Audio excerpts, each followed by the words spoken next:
So the process for this particular project isn't too dissimilar from the book project in a lot of ways, except you're not using quite as many tools as we did last time. So I'm going to go ahead and walk you through this.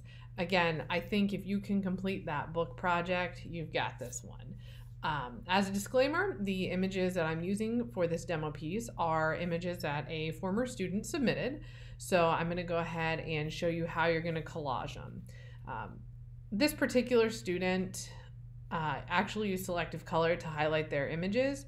Again, you don't have to use selective color, but I would make sure I've edited my pictures by this point. Again, using Lightroom or Photoshop, whichever you would prefer.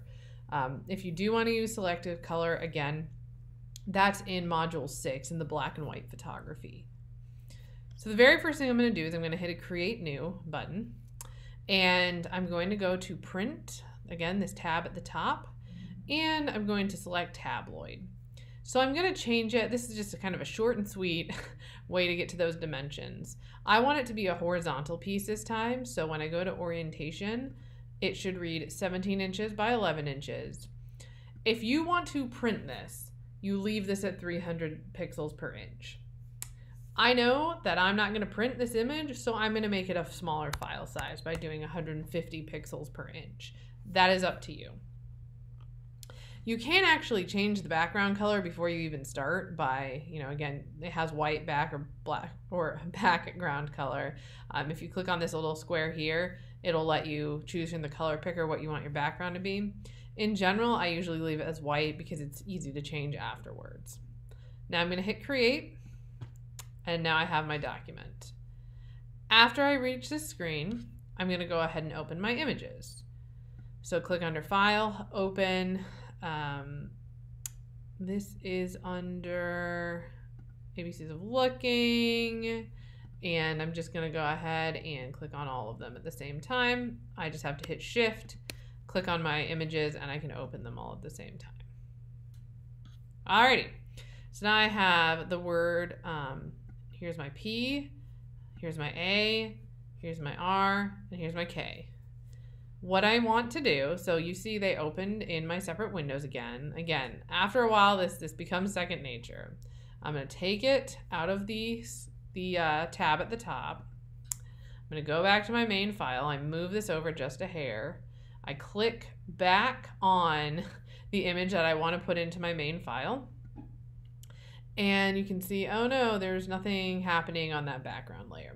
So what I usually do to resolve this is click back on that Adobe Photoshop tab up at the top, click back on this image. Of course, right now it doesn't want to do it. So if you run into an issue like that where it does not want to cooperate with you, I put it back in that main tab, pull it out, and now I have that background thumbnail. That's what I want to see. So I'm going to do what I did before where I drop and drag. So I drop into my document. You can see how big that picture is. I have to go to Edit, Transform, Scale. And I actually want to zoom out even more because you can see again how large that picture is. And there's not a set particular dimension I have, but you want to remember I want to keep all of these evenly spaced on my final image. So I'm going to go ahead and just leave it like this for the moment. Now I have my P, and I have to go back and do that for A, R, and K. What I'm going to do really quickly, a really useful tool, is a grid. And I'm going to go ahead under View at the very top menu, Show, and then I select Grid. And this is something that does not print out, so don't freak out. It's not going to stay there, but it helps us line things up. So when I go back to my Move tool, I'm going to move this. I'm going to keep this border about an inch. And I know from experience with this project that it needs to be just a little bit smaller. Edit, Scale, Transform. If you're following along on those directions, I want about 2.5 rows down from the top. So I have again 1, 2.5, and about 3.5 from the bottom. 1, 2, 3, and let's make that just a little bit bigger. You can see again, just it's back and forth. It's back and forth. There we go. So that's pretty good. The reason I keep that bottom border bigger than the top is that in visual art, if your bottom border is bigger, your final image just feels more balanced. And it's true when you matte things. If you leave a slightly bigger border at the bottom when you matte any artwork, it feels more balanced than if they are even. Just has to do with the way your eye is perceiving that page. So now I have the first one done. I'm going to go through those steps again. I'm going to pull out the A. So again, I'm lining them up in direction. This time it went okay. So now I'm just dropping and dragging, and then I'm going again, edit, transform, scale. I'm zooming out so I can see the edges of my piece. And then I'm zooming back in to try and make that roughly the same size. And that looks pretty good. And right now I don't have to worry about spacing them. I'll do that in a second. Pull out the R, edit, transform, scale. Yes, if this has oh my goodness.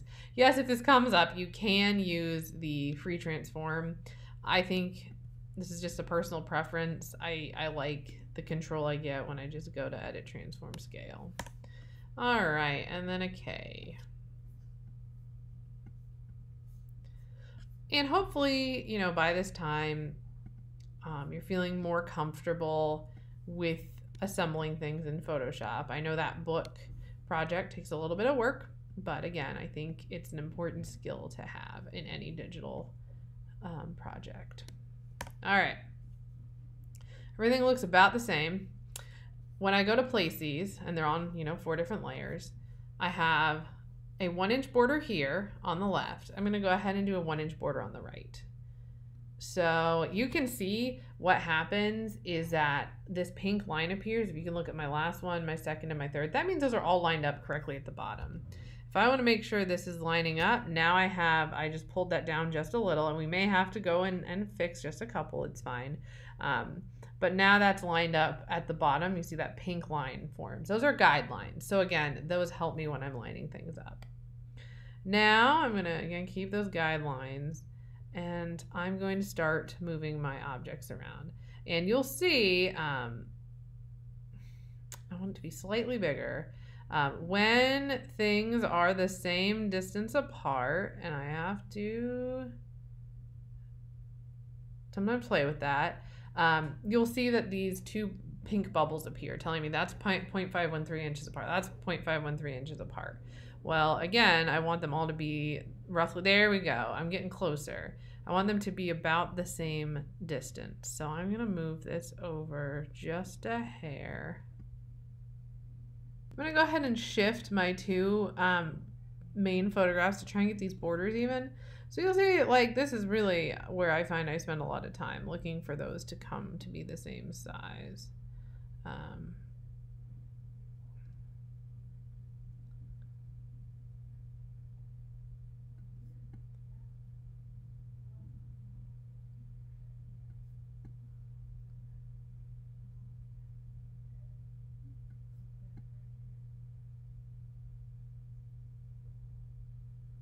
Okay, so now that I've gotten all 3 the same, you see if I click and I hold my move down, 0.533 inches apart appears. Now I'm going to go ahead and hit shift, select all 4 layers, because my borders are now just a hair off. And again, that drives me crazy. Now I'm just going to move all 4 images together until just a little, there we go, that's pretty good, until this right border and this left border are aligned. So now I have that, it's all set. I can go back to view, show grid if I want to take away that grid and see what the final image looks like. So this can be done. I can flatten it, upload it, and submit it, ready to turn in, or I can go ahead and change the background color if I want. I will caution you that if I do change the background color, I don't want to go crazy with my colors. I want it to complement the picture. I'm going to go ahead in order to do that and copy the background. I'm going to hit, go under my hamburger menu, hit duplicate layer. Again, I'm just going to leave it as background copy and hit OK. If you remember from last week, I'm going to go over to this left square down here, and I'm going to click on set foreground color. And say again, you guys can move this slider up and down to figure out what kind of color you want. I'm going to just stick in this window for now. And I say, right now it's a white background. I'm going to keep it kind of a gray. Maybe I'll get a little bit of dark red in there, like almost a burgundy. We'll see what it comes out looking like. So once I have my color, I'll hit OK. Then in the menu bar, I go over and I select the paint bucket tool. Make sure I have selected the background copy. And what's happened is that a couple things have happened. Number one, it's set on 31% opacity, so I'm going to bump that up. There we go. I just had to double check that there wasn't anything wonky going on here. So what has happened, again, I still had my settings from last time. I'm going to go back to that foreground color. It is really dark. Like we went from one extreme to the other. So I'm going to try and get kind of more of like a middle ground, like a dusty red. There we go. That's not too bad. So, again, you can play around with that. You can change the color. All that I have to do is go back to that little square and, again, select a different color. Actually, I kind of like that one. So, again, and then if you're like, I don't know if I like the color better, with color or if I like it better white, you can hit that eye and the color goes away. So the layer's still there, it's just hidden. So anyways, now again, same thing that goes through. I go ahead, now I'm gonna flatten my image once I'm happy with it, and then I'm gonna save it. I'm gonna file, I would go to save as, demo collage. And again, instead of saving it as a Photoshop file, I scroll down, hit JPEG, hit save, and if I go up to a quality, I'll go ahead and hit 12, hit OK, and now I'm ready to upload to that Flickr group.